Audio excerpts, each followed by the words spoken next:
Welcome to the Warfare Parenting Podcast. I'm your host, Lane Lawson Craft.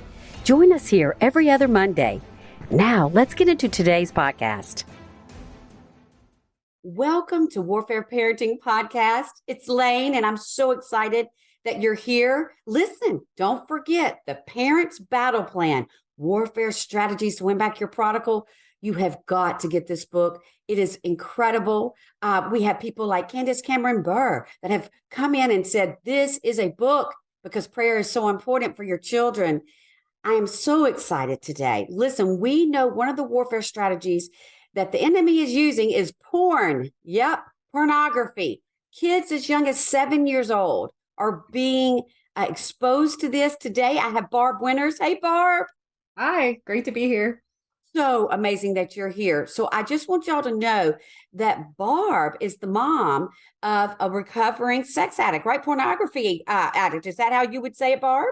Yes. So the great thing about this, y'all know about me at Warfare Parenting, that we talk about things that people themselves have experienced. It's not reading about it.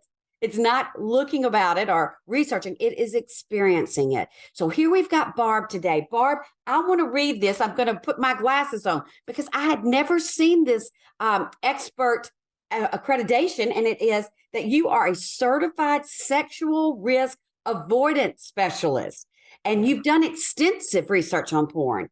Yes. But most importantly, her own son is recovering from this. So hello, Barb. How are you?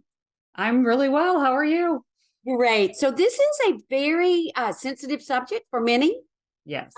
We don't want to talk about it. It's ugly and it's uncomfortable. Correct. I want to just start with your story. Tell us a little bit about when your son, I don't know, did you have signs of it?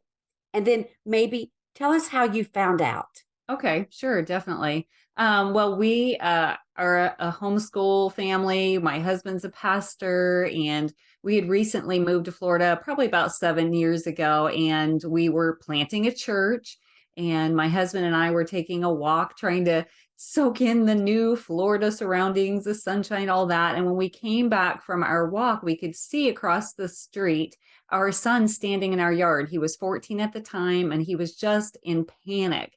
Jumping up and down, hysterical. We couldn't figure out what had happened. We were kind of thinking his sister was lying in a pool of blood. I mean, what could be so upsetting?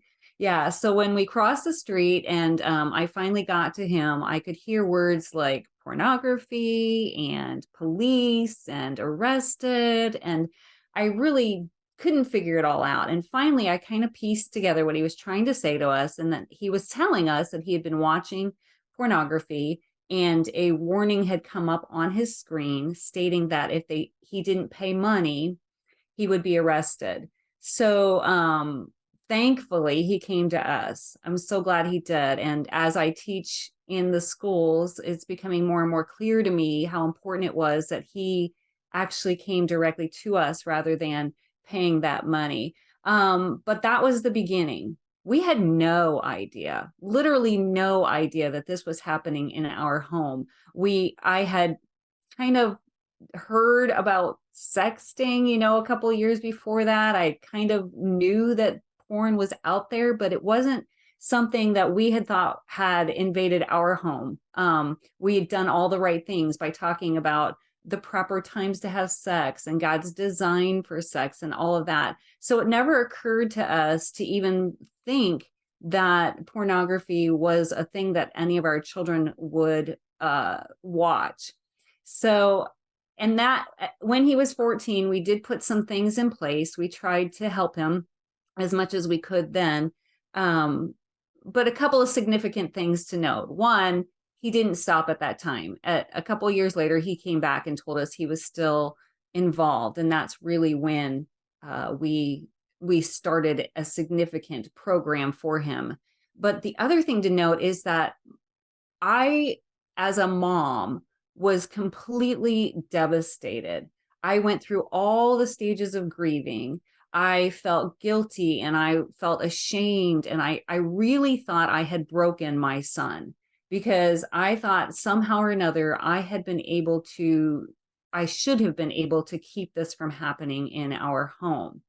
And it was at that time, just like you're saying, this is a sensitive subject. We don't talk about it. Nobody uses these words. And so I did not tell anyone in my close knit group of people. I had one friend that I talked with who lived out of state. I made sure she didn't know my son very well. She didn't have her kids didn't know my son. And it was just kind of a lifeline, but she had not experienced this herself. So as far as being able to help me, she was definitely someone who brought me to the throne of grace, someone who reminded me that I was accepted and loved in God's eyes and all that still. But she couldn't experientially help me. Like she couldn't come alongside me as someone who'd been through it. So, over the process of several years, as we were trying to help him, and as I was processing myself, and again, I was grieving mostly, but I didn't know that at the time. It took me later to figure out. I came across some statistics. And when I saw the statistics of how prevalent this is and how pervasive it is, not just out there somewhere, but in our homes, and it's really affecting every person in especially in the United States, but probably in the world, it's affecting all of us. I began to wonder why we weren't talking about it. Why aren't parents having these conversations with each other and with our kids?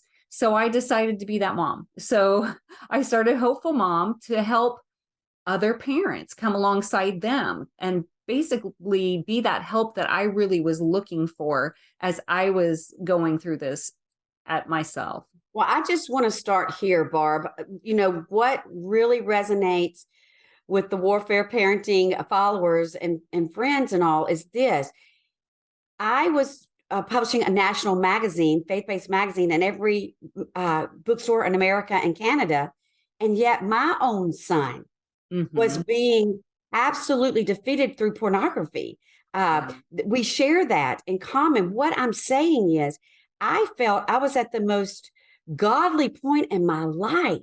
I mean, everything I did was for the kingdom. I mean, every dime, every ounce of my energy and my everything I did was for that magazine. Here you are, a pastor's wife, godly, and your own son is in this battle of pornography. So I just want you to know that many people that are hearing this today, the shame is falling off, their guilt. It's like you immediately say, what did I do wrong? Right, Barb? Yeah. It's the enemy double gets us. He gets us through our children, their eyes, and then he gets us as moms and dads. You could have prevented this. You could have done something different. It's your fault. But Barb, it's not our fault, is it? No, it's the pornography's fault, but Satan is using them for sure to get to our children. Well, I love the fact that, first of all, back in the beginning of this story, I was so thankful that warning came up, which is unusual because as a kid, it probably did scare him that he was going to get arrested if he didn't pay. I mean, that was a wonderful, what the enemy meant for, bad, for his good, but God changed that and let that be a communicating point with your son to you. Hey, let me tell you, I'm scared to death, literally. So back to this story. I mean, this is another very barrier breaking day, Barb, for mothers like us that are taking the lid off of these problems, off of pornography, drug addictions, all of depression and suicidal thoughts. I mean, that's what warfare parenting is all about. You have been bold, Barb, and courageous to say, listen, yes, we're believers. We love the Lord. We've given our lives to Christ to serve the kingdom, yet our own household has been under attack with this specific. Let's start with that. So you begin this Hopeful Mom, and let's get back to your son. So you said he did fall back into pornography, and then what happened? So around age 16, he was at a youth group evening, and the youth leader started talking about pornography and the harms of pornography and how it can devastate homes, families, marriages. He began to understand that it's not something that you just do in your bedroom and you're not hurting anyone else, because it's used to fuel human trafficking and sex trafficking and all that. And that's a whole different uh, door we could go through. But he began to think, this has a grip on me and it's a real problem and I need to get free from it. And because we had built that rapport with him, because we had established that relationship, because the first time he came, we didn't shame him or make him feel less than, so to speak. Although, I can't say I did everything right, but we tried to remind him that who he was in Christ and that we were there for him. And because we had kept that door open and continued conversations, he knew he could come to us again. So even though it broke my heart again, he, came, but now this time it was a little different because he wanted to be free from that.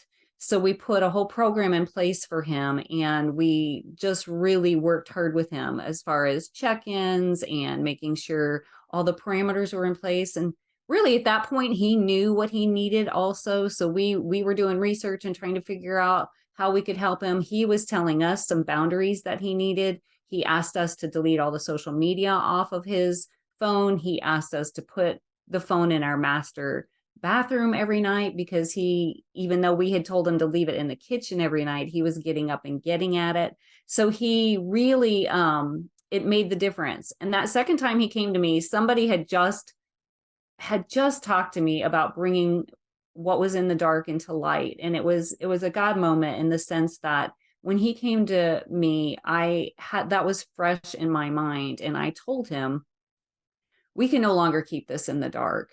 We have got to expose it to the light. And so we started talking more. At that point, we told other people in our household, because we weren't even telling, his siblings, we weren't telling his, anybody at all. So we started just talking with a few people, letting them know that, hey, this is a thing.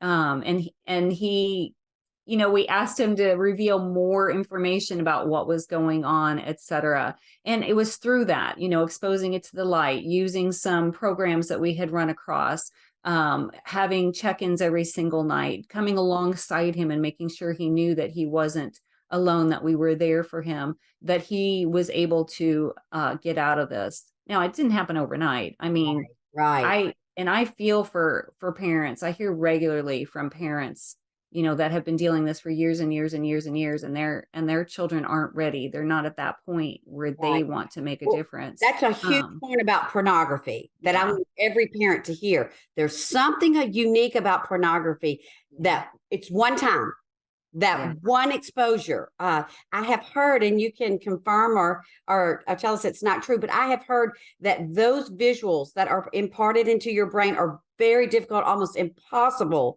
to erase. Is that true?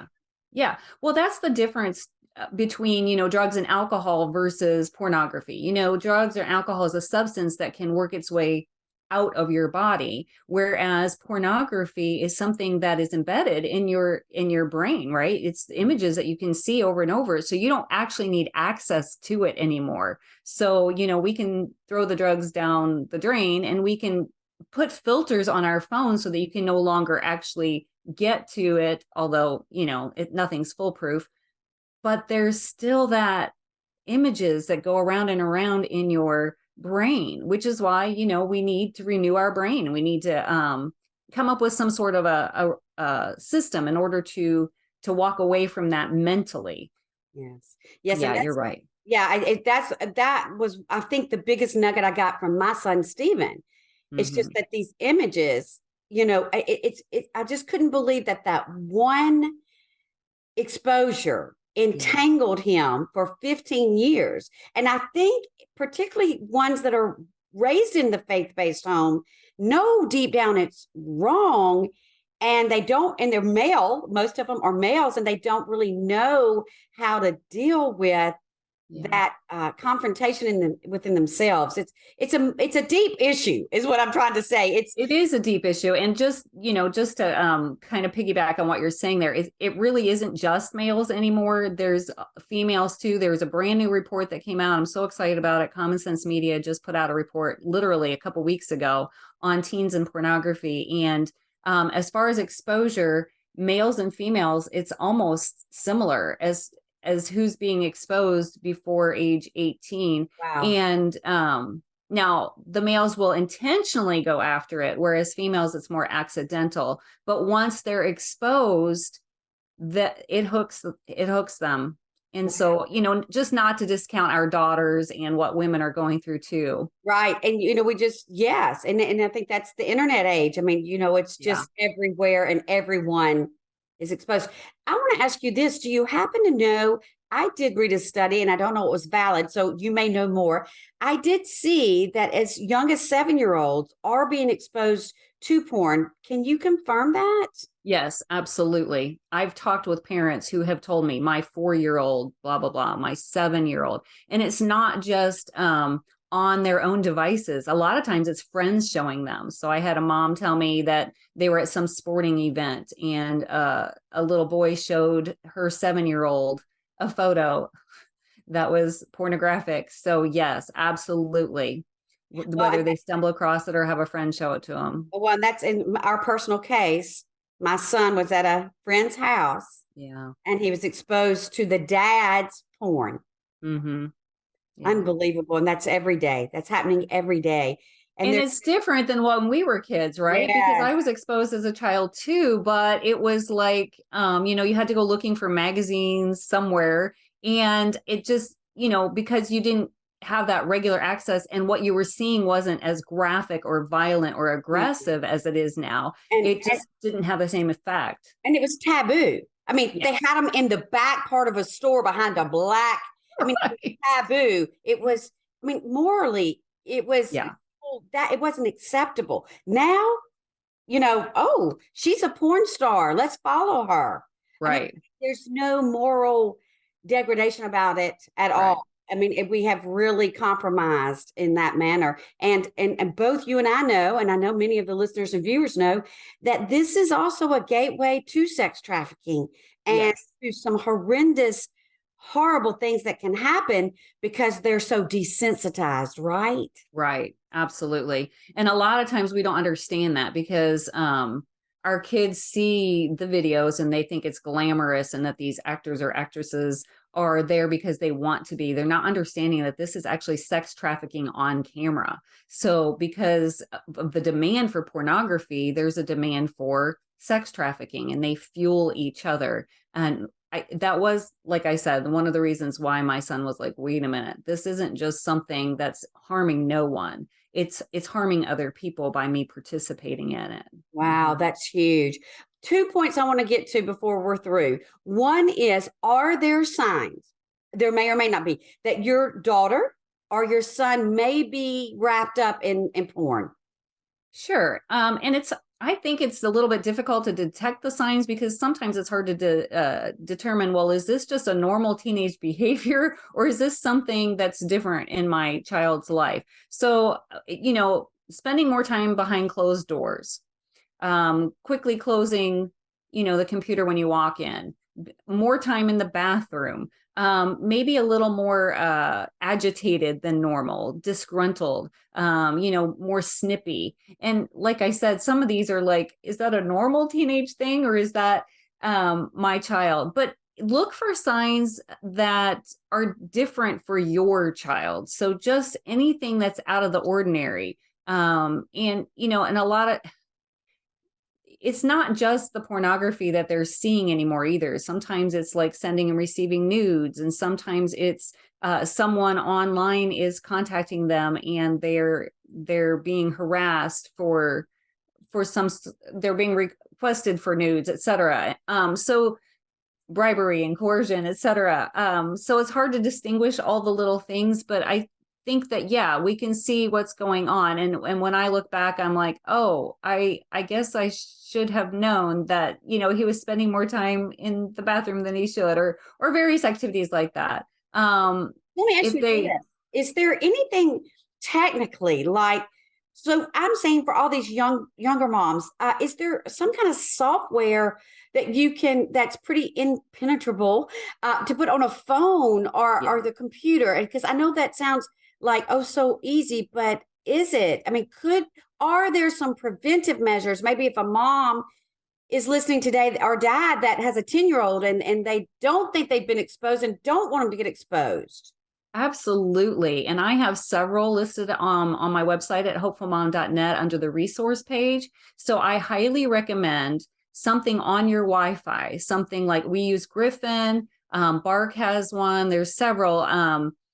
That actually is a filter on at the Wi-Fi level. And then also a filter on each device. And we use Covenant Eyes in our home, which is a faith-based organization, which is one of the reasons why we use it. And they do screenshots. So I get a report every morning of all the people in my household. I see screenshots of what they've done the day before. And then also using those parental controls. So we want to use those three in combination all together, because the parental controls, like for example, on an iPhone, which my kids have, they can't install or uninstall apps at all without somebody putting in a code in their phone. So they can't just decide one day that they're going to put an app in there or delete an app so that I can no longer see it. So we want to use all those in combination, but always keeping in mind that nothing is foolproof.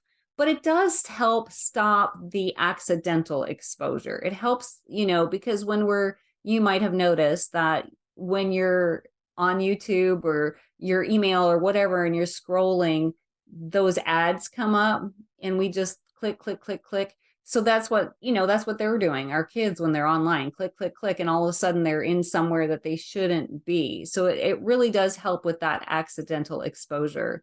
But as far as, if they want to get at it, our best line of offense and defense is to have ongoing, regular conversations about it. Yeah, and I think that's the key today with teens and young adults, really preteens.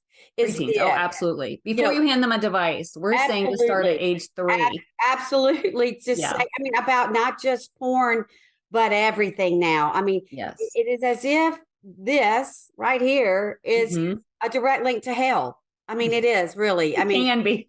Yeah.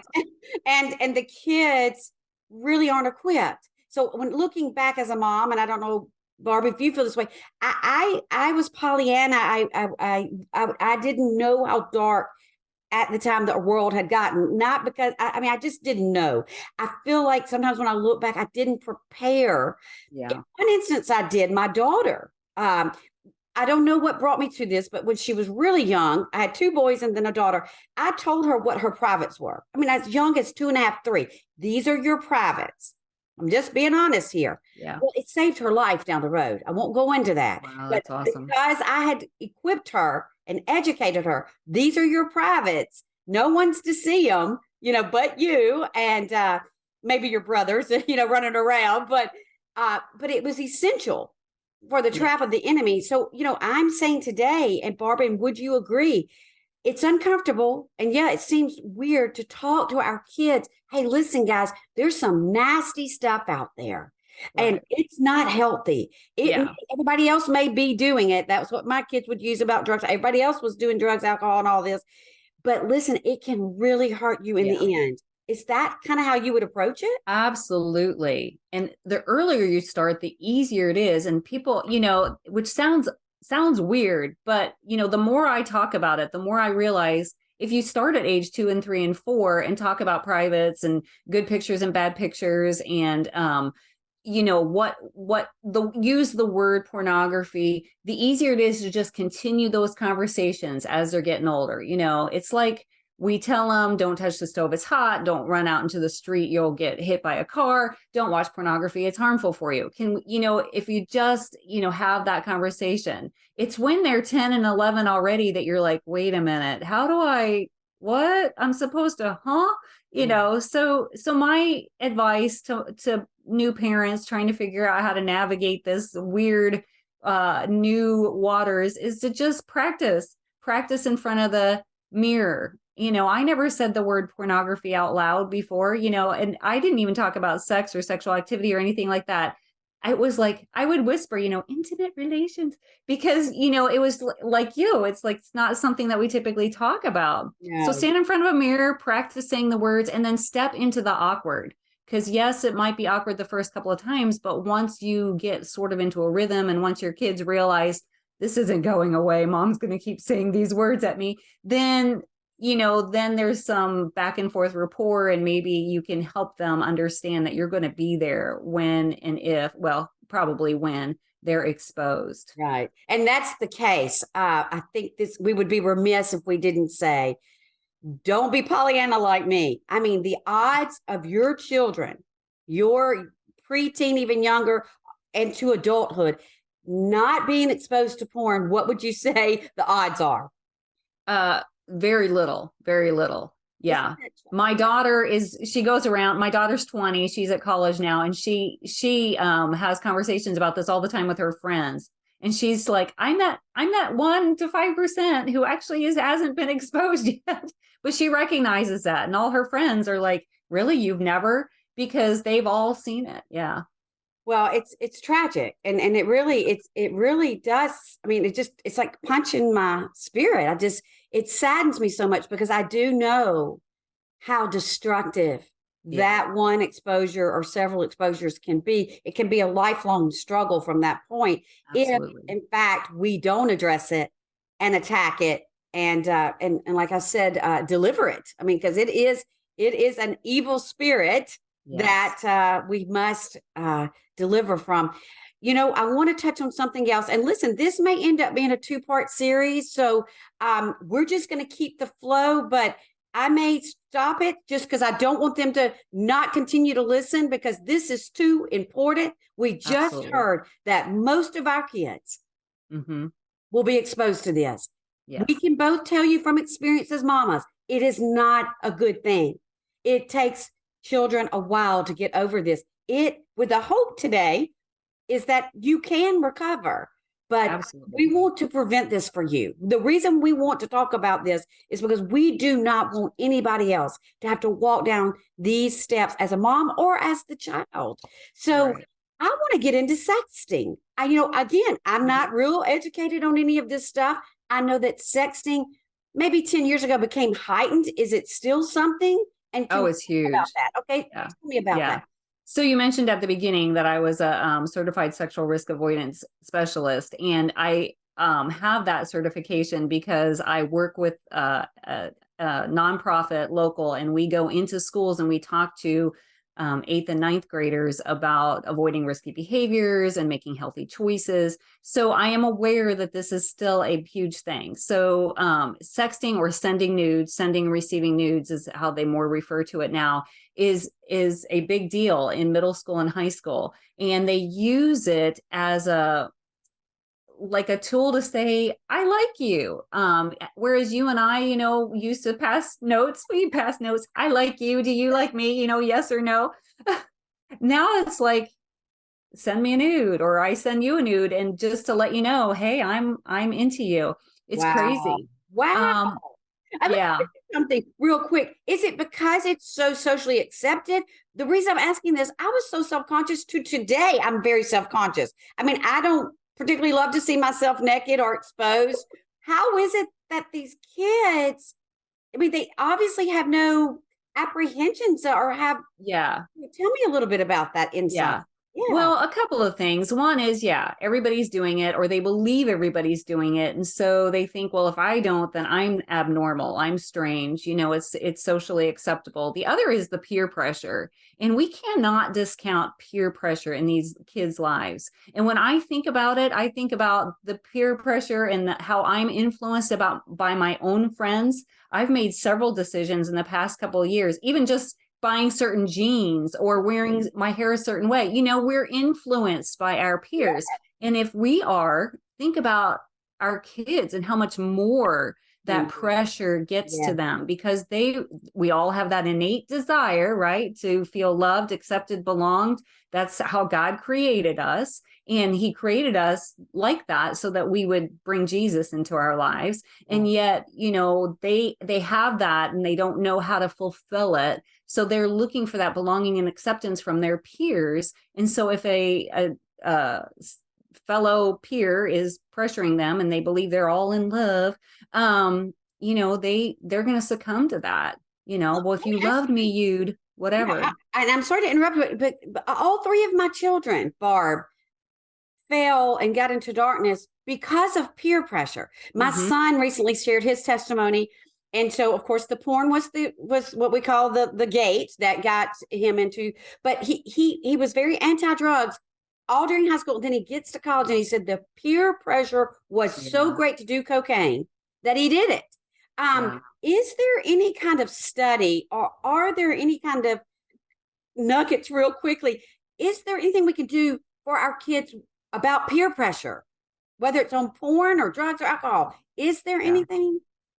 Well, I think it goes back to what we've been talking about, is the prayer and the ongoing conversations, helping them understand who they are in Christ. That to me is the biggest combat against it, in knowing our child and how they are, because I have some kids that they're going to stand up against that peer pressure no matter what, because that's just their personality type, versus others that are kind of slipping in, they don't want to stand out in that crowd and they're going to follow the crowd because that's kind of their personality type. So for us to be able to help them figure out, when should we say no? What are my boundaries? And we talk a lot about in school about boundaries, setting the boundaries, communicating the boundaries, and then making sure that we stay within those boundaries, right? And helping them understand, and maybe even doing some practice with them. Well, let's say this happens. How are you going to respond? How are you going to react? Yeah, what are love that role play. Yes. Yeah.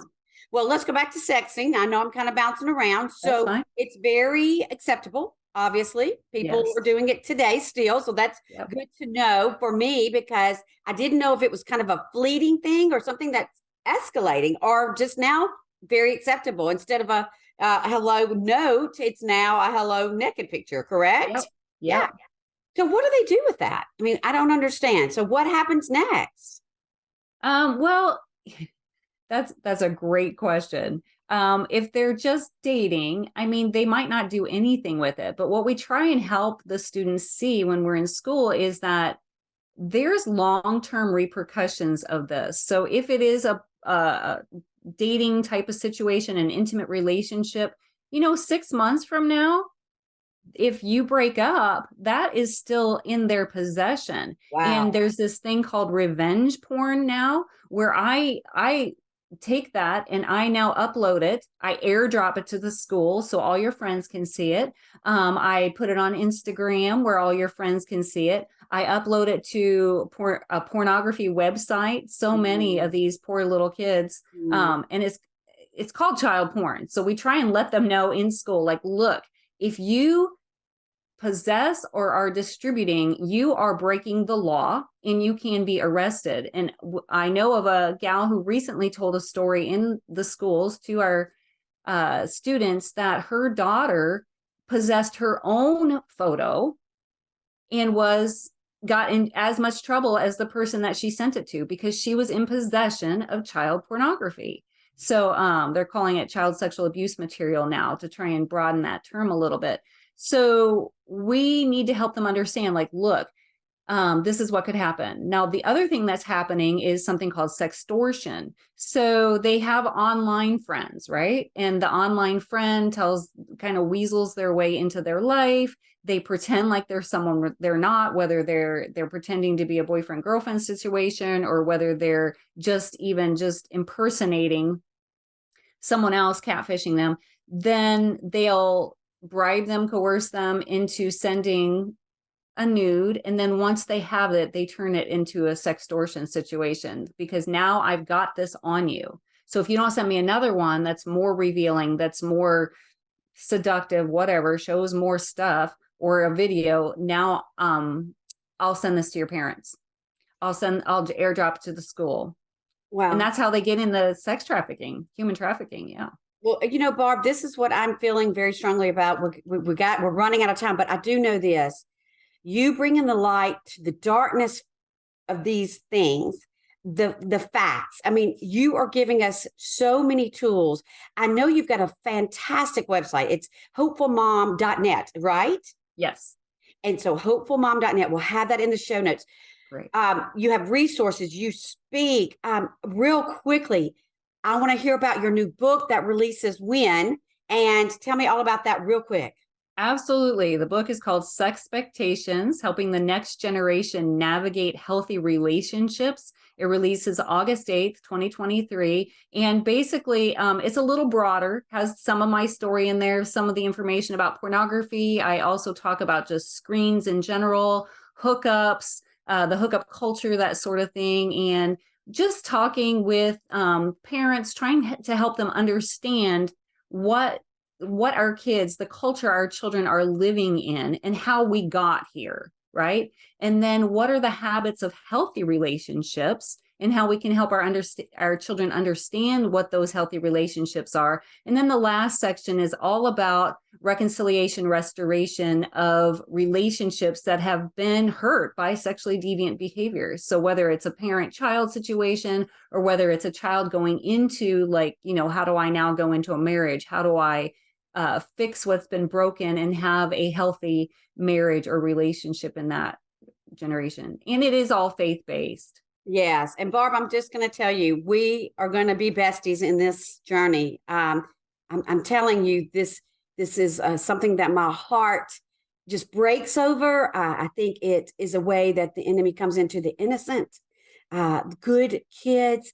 And this one thing really can change the course of their lives. And so I can't wait to have you back. I'm sitting here thinking of ways. I mean, I'm just going to put a seed out there that we might even have a webinar offered to followers and fans that they can come in for an hour one Saturday, and we will just literally knock this out and really give them some great tools and just talk about it. Listen, just getting comfortable in talking about porn is a hurdle. I know personally it's uncomfortable. It's dirty. We know these things, don't we, Barb? Yeah. But it's essential. It's absolutely just as though prayer. I know that prayer, that no weapon formed against our children shall prosper, and pleading the blood of our children is absolutely essential. Communication and talking about this dark, ugly, evil world of porn is also essential. So, Barb, I can't wait to see you again. Again, it's hopefulmom.net. She has tremendous resources, and we will see and hear a lot more from Barb in the future. Barb, I've got a new book, The Parent's Battle Plan, Warfare Strategies to Win Back Your Prodigal. It is available anywhere books are sold. It also helps you build ways to warfare strategies to win back your prodigal and to prevent it and to bring hope and healing to families. We love you. Thank you again for being a part of the Warfare Parenting Podcast, and we'll talk soon and see each other soon too. Have a great day. Thank you so much for joining me for this episode of Warfare Parenting. I hope you found some encouragement or helpful info today to help you on your journey. If you have a specific topic you'd like for me to talk about, or a guest you'd like for me to have on the show, please feel free to send me a message on Instagram or Facebook. Listen, I love connecting with you, and so I've made it really easy for us to stay connected. Text Hi Lane to 55444. That's HILAINE to 55444. Also, be sure to follow the podcast so you never miss an episode, and leave me a rate and review. I would be so grateful. I'll see you next week.